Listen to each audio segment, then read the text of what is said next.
महर्षि दयानंद सरस्वती जी ने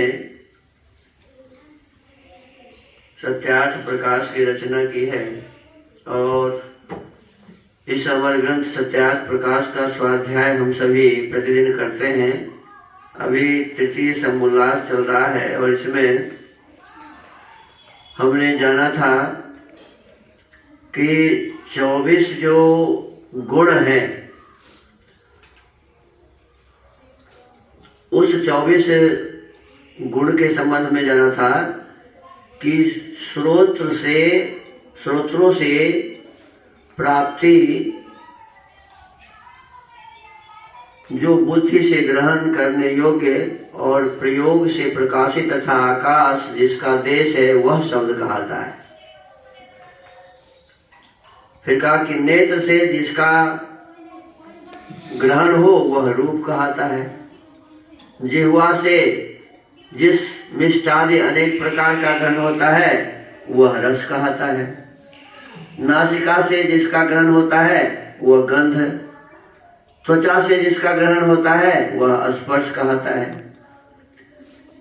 एक द्वि इत्यादि गणना जिससे होती है वह संख्या कहती है। जिससे तौल अर्थात हल्का भारी विदित होता है वह परिमाण कहता है। एक दूसरे से अलग होना वह पृथकत्व, एक दूसरे के साथ मिलना वह संयोग, एक दूसरे से मिले हुए के अनेक टुकड़े होना वह विभाग। इससे यह पर है वह पर, उससे यह उरे है वह अपर। जिससे अच्छे बुरे का ज्ञान होता है वह बुद्धि।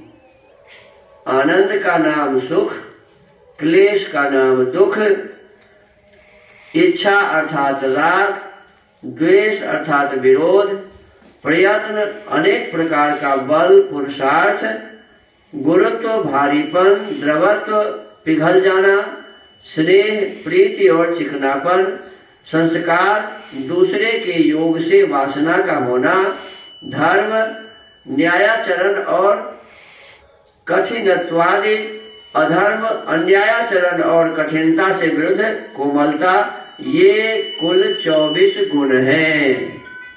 गुण कितने हैं? 24 गुण हैं।